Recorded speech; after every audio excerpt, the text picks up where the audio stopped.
Hi Burnet News Club members, my name is Ayoola. I am a sixth former in Ravensborne School where I'm currently the head boy.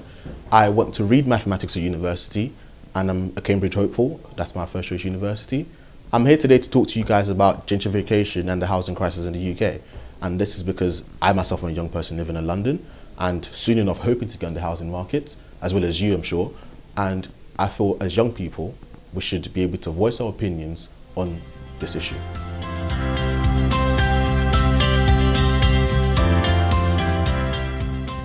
I wouldn't say gentrification is a word. I would say it's more a story. It's a story of betrayal. It's a story of disappointment generally, of governments letting down their citizens who voted for them.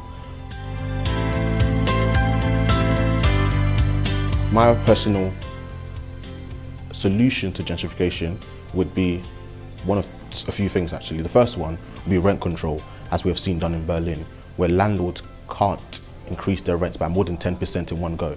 What this would do is it will allow young people like myself and you and the members of the Burnet News Club, I think the oldest of which is about 14 right now, to get on the housing ladder when they need to. You know, the average age for a person you get to buy a home is 33. So they're gonna have to live with their parents up until 33 before they can actually buy a decent house in London.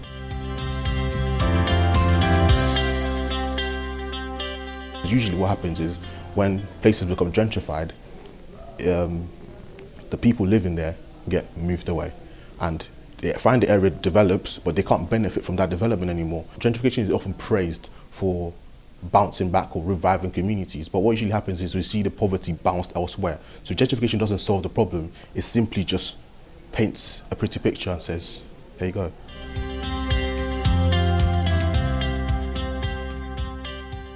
One of the most shocking things I've come across is the fact that there are 6,000 empty homes in the UK. These are homes that people can readily move into, but they're empty.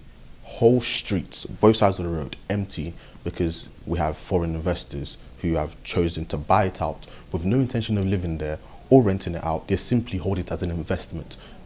In times of housing crisis, where we have 8,751 people who will sleep rough on the streets of London tonight, legislation to go against, to ban such use of London properties would go a long way to solving the housing crisis.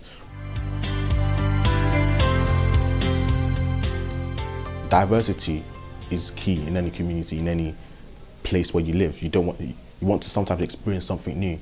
Well, it's getting to a stage where there's going to be slowly nothing new to experience, because when you've been to Greenwich, you've also been to Stratford, because they all look the same. You can't tell the difference. The exact same shops everywhere, and that's what we're going to see.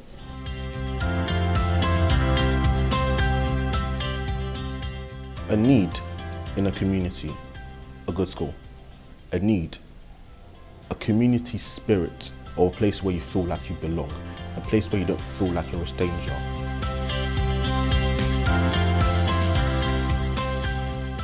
A want is luxury. A want is saying, I want to live on the top floor in the Shard.